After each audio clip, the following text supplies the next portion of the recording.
Hello, Missladypetal here, and again I'm just having lots of fun, this time with delusions.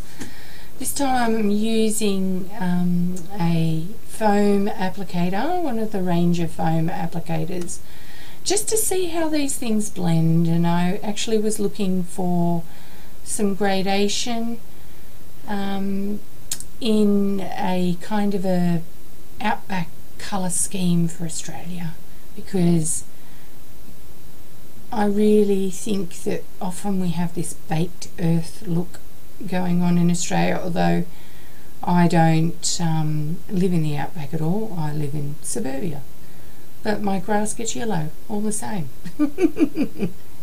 So I blended them away. And I'm just getting all the paint out of the applicator. And I just want to dry it off. That was really lovely. Like, I remember I have silks and just blending and blending and blending the silks, and this has gotten a very similar gentle graded effect, and it happened very quickly and easily, and that I really love. Alright, so now I'm thinking to myself, I'm just going to use, instead of using like inks, distress inks or ink pads, stamp pads, I'm going to use some brown. First I'm going to actually do like a pathway and use a brick stencil, again with Delusions chocolate. And I'm enjoying that because I'm getting the same sort of effect that I would with ink, but I'm getting it with paint. I'm really loving it. I'm loving that gradual nature that I'm getting.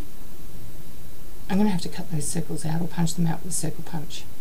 So now I'm using the brown, because one thing that's really good to note is if you want to deepen red, you use brown. You don't use black, you use brown, because it's got those same neutral warm tones in it. So now I'm just doing some gentle shading with the brown paint, just like I would using ink. It's interesting that I can apply the same technique but with paint, and it works very well. And this is a very simple layout, and the next step is I'm going to use my penny black Victorian houses, and for those of you that want these stamps, they're now discontinued. I'm sorry, but they're discontinued. How do I know this? I got probably the last set in the world. They were discontinued by the time I got them, and a friend of mine managed to source the last set in the United States for me and got them for me. So this is some of my fabric paper, and I've been wondering for a while how I'm actually going to do that, use that, and I loved the idea of using it for houses. So I stamped it, and I have a bit of an uneven surface, so you see my head coming in and out because I try very hard to get a really good impression on it, and I curve the board around the slight concave in my table. So I do them back and forth, and I don't get a perfect impression, but you couldn't tell how good my impression would be anyway on this kind of really background surface. But I know the shapes well enough that I can just cut it out of the fabric, and this gives a real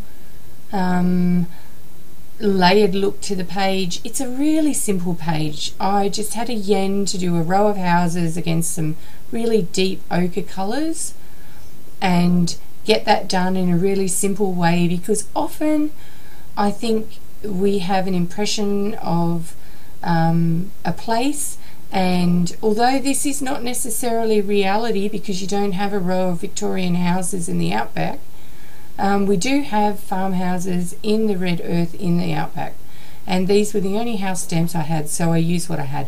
But I just liked the idea. I also had thought possibly of using crackle stamps on the front, but I just wanted that kind of softness into the landscape as well, so I kept it really, really simple. And now I'm just cutting out, and I'm using a pair of like small fabric shears that I use in embroidery, because obviously it's fabric paper and there's fabric on the back of it, so I need a very good pair of very sharp scissors to actually cut these things out.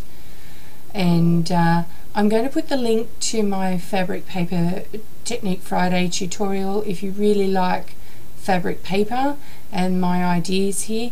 I have a tutorial on how to do it and how I actually did that page that I'm using here, and this is some of the applications you can see to it.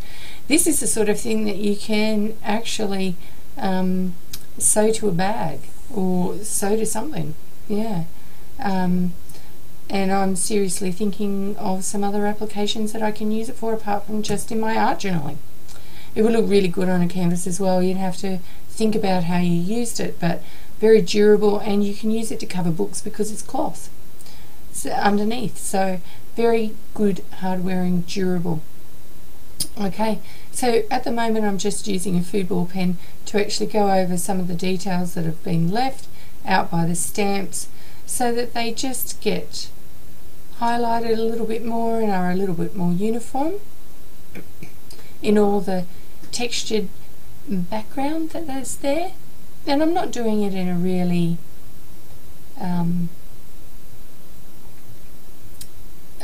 accurate way. I'm just sort of sketching them in as I can see them,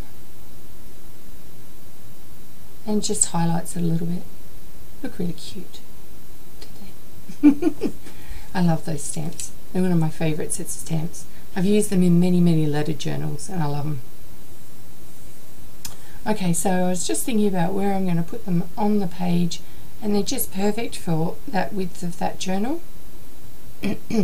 So now I'm putting on some Aleene's tacky glue, and you've got to be really thorough with this and have it reasonably thick because of the fabric muslin that I've got at the back. So what I tend to do is I was setting the food ball pen because it still looked a little bit wet. I was setting the food ball pen here, and it just evened out and heated up the layers in the fabric paper as well, made it a little bit easier to work with. But I needed to weigh them down because they tended to curl with the glue. So I decided to pop them all on here, and then I weighed the whole lot down with my Delusions paints. And they're looking really quite yummy. And the last little bit of the video is where I'm actually going to add some shadows. You can see I had all the Delusion paints there. So again, I'm getting the brown in the Delusion paints, and I'm just doing some shadows from the houses and just up around the edges. Just gradual and just deepening.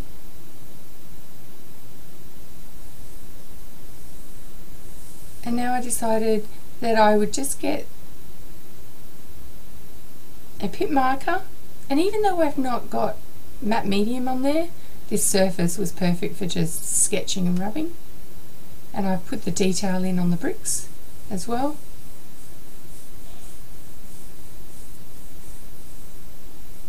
Just to give some evenness in the bricks.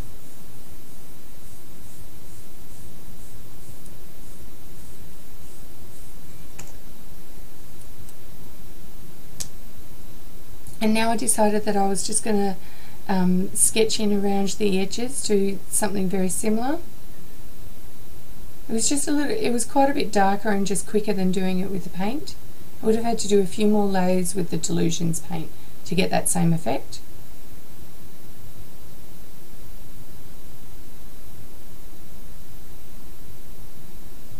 And I like that kind of rough border.